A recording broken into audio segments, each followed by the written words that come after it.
This is a 5-ish, 4 in the morning, 5-ish in the morning face right here. Definitely a little sleepy. Haven't done anything this early in a really long time. How are you feeling? There's a little bit of anxiousness. You know, doing these things, I still have anxiety about it, and it gets you a little nervous, but I think the excitement and just the idea of learning how to do something that I really want to learn how to do, which is go fast, I'm pretty excited about. Just this whole waking up in the morning is so hard. I don't think I've been awake in single-digit numbers in the morning in a very long time, unless I'm still awake. So, coffee.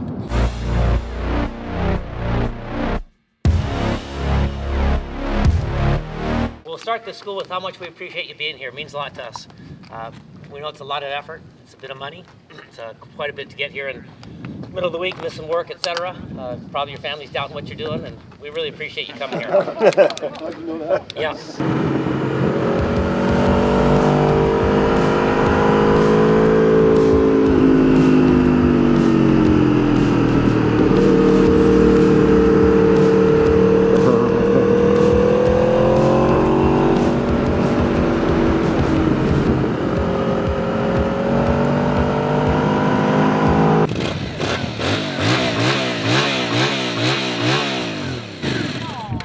Everybody, quit now. You understand? You're gonna hurt yourself so bad with that. If you're the rider who starts the bike up and whom, whom, whom, somebody's gonna see you. Oh, Adler, you went to camp school and you do that? I'm gonna do that. Oh, you went to camp school, you do that? I'm gonna do that. So now the poor rider's going 30, 30, 30, 30. Lead over 70, and they fall down. So Lewis, might as well just stop before we do anything. That's just not gonna ever work. Everybody good on that idea? But we don't call it the foot peg, we call it the axis of the gyro. So if we think about it, your wheels are spinning, cranks spinning, pistons, everything is telling that bike to go straight. The more weight we put into that foot peg, the more we detour that energy and the bike wants to start steering. So we're watching his foot get off that 45-degree angle. His ankle's going to get flexed forward. He's standing on the ball of his foot. Heel comes in, and what we're looking for is a triangle of light, basically seeing light between his leg and thigh. Up and out.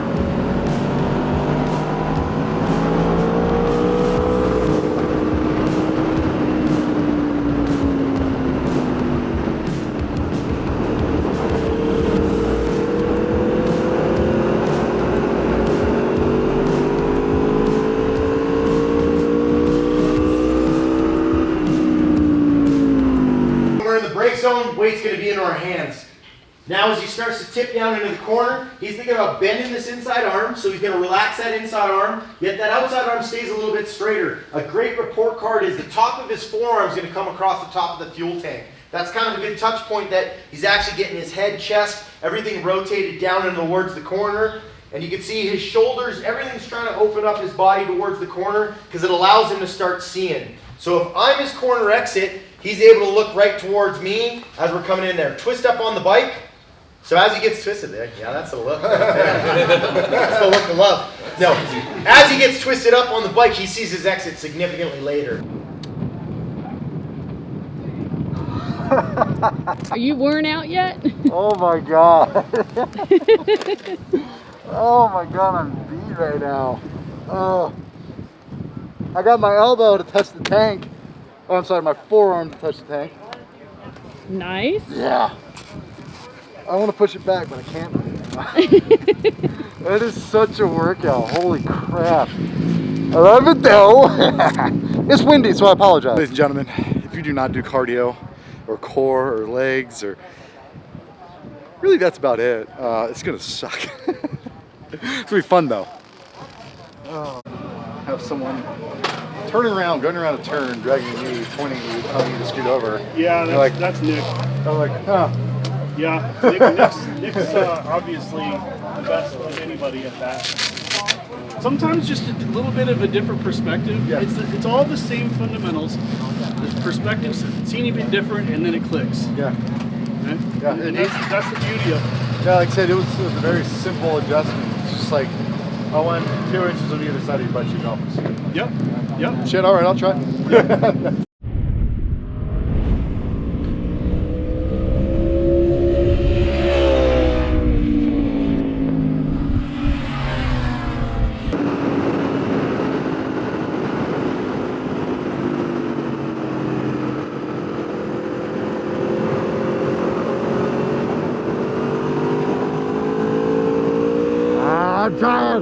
I'm trying.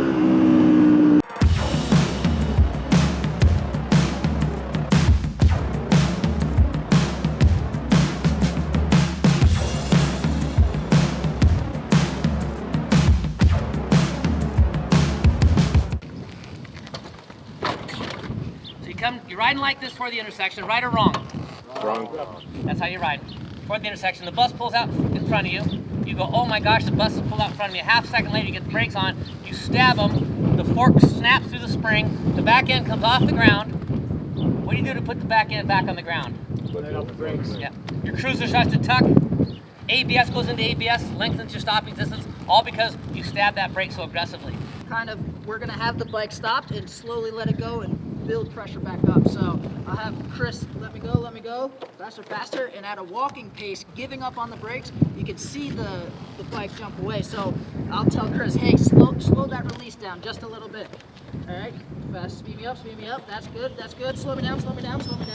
And that's at a walking pace, we can feel how small of a movement we really need in that brake line.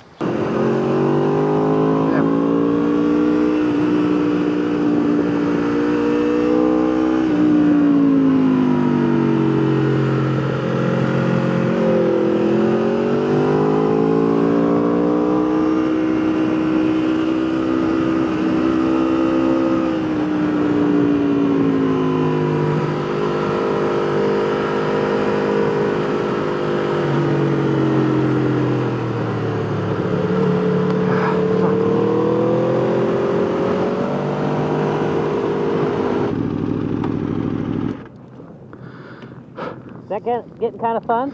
Oh, dude, I'm not used to getting off that far, and I like you telling me going, yeah, go. The more you move, the more the bike recognizes that signal from the expert. So I'm going to push you to go another 2 or 3 inches both sides with your butt, okay? Okay, I'll do. Because at this point, if you can move a little bit more, you'll feel more comfortable bending at the waist.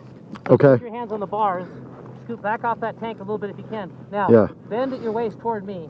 Just bring up here. Now look at me up here. Okay. Let this hand rotate it on the throttle down a little bit more. Okay. Good. So we need to get his upper body off a little bit more now, so he can run less lean angle. And what he'll do is he'll just go faster at the same lean angle. So I'm going to put you third now. Move more than you think. Okay. I'll do my best. Good job. Thank you. Let's rotate again. Let's go first, second, third. Good. I'm going to accelerate a little more, flat on more brakes. Fun, huh? Yeah. Here we go. Just kind of place yourself there. Pretend you're in a left-hand corner. Okay. And so, they've got your bike. Okay. Good. So, here's the pressure. Feel that? That's what's holding yourself in place. Tight stomach, good pressure there. Weight on this inside foot peg. If you can, pop this ankle forward. I like that. Okay. So, now, can you take this hand off the bar? Good. So that's the core that's holding yourself in place. Feel it? Feel that weight there? Yeah. Now go to the right side. Pop that ankle forward. Boom. There you go. If you can. This? Yeah. Let me. I'd like to. There you go. A little higher. Yeah, it's just feeling low with this shirt. A little low. Now you're starting to feel that fuel tank of that outside arm. See how more bent at the waist you are. Now this is what we're thinking about. We come in the corner. We don't move our butt. Just sit up on the brakes. Boom. We're braking. Now drop your head back down in the corner and let that hand go. Put your hand up on this. Up here. Let it rotate right along there. Okay. Good. Good. Now sit up on the brakes. Boom. Now drop that head back into there. Okay, I like that. Okay. You see the difference?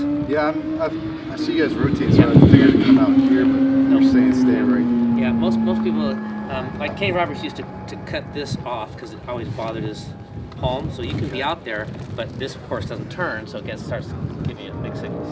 Gotcha. All right, brother. That looked good. That looked good. Much better than you're on the bike. So let's get after it on the bike. It's good information. If you're wiggling between transitions, left to right, you're pulling on the bars. That's so important. Remember, divorce your arms from the bars, use your thighs, and your core to go across the seat, okay? I definitely felt that a few times. Yeah. I was starting to get fatigued. Yeah. Just trying to That's find right. something That's else. Right. So now you're pulling on the bars, I dropped way back because everything I did was just like, okay, that's just sloppy as hell. I need to pull it back. Yes. Yep. And your bike was designed by Max Biaggi, so you gotta ride like him. So Well, I'm not 5'2". Yeah, that's right. Yeah, we got a section in.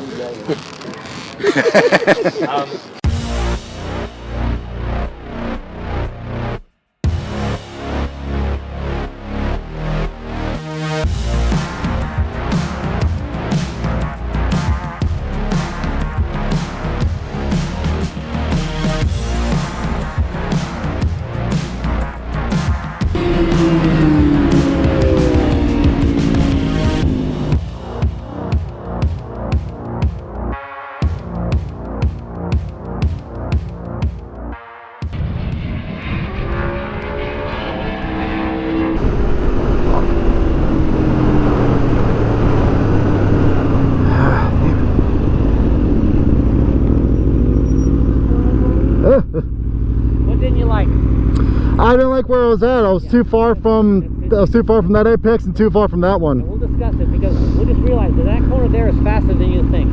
It is. It's kind of what's throwing me off, and it's not an excuse. Is I see you guys, so my eyes automatically go there, and I cut it tight. I know, and that's the problem with being so goddamn good looking. I know, like I'm staring at it. People are like, oh, they can't get my eyes off it. They're trying to hide it. You know what I'm saying? Yeah, he tried to, it just doesn't work. We share that problem. The bike is so fast, Chris has to have a finer touch than someone on a slower bike, and that's why these faster bikes can be such a handful. So this is what I was seeing this morning, Chris. Show that one more time. And what we're looking for is as we come off the corner, we want to get that head drop going. And because you lock your upper body in place, Chris, the bike's kind of locked into one lean angle. See it? Yeah. See that head on the high side? Want to head down to the inside. Bend at that waist, head to the inside. Okay. See that? Everybody see that high head? Yeah, beautiful job with the brakes. I mean, he's a good rider, but we can make this so much simpler, faster, safer. Good direction change there. The brakes on. Everybody see the brake on? At the top of the hill. Just that initial throttle. Yeah, just too much again. That's right. Weird. Yep. And Cody, a fast bike, high head, bike can run wide, right? Just the way it's going to be. So, Chris, this is why we wanted to film you, especially getting that butt off, getting that knee out. That's getting there, but get that upper body into play. Okay. I mean, really got to overdo it because you are going quick, and you're going to run out of grip by not getting that body off. That was a hell of a freaking workout. Oh my God. I bet. It looked like I'll it. tell you what though, night and day just from 3 laps. Yeah? It's amazing. Day 1 done. I am absolutely beat. Stick around for part 2 because there's going to be a lot more track riding and some good footage coming from that, so stick around.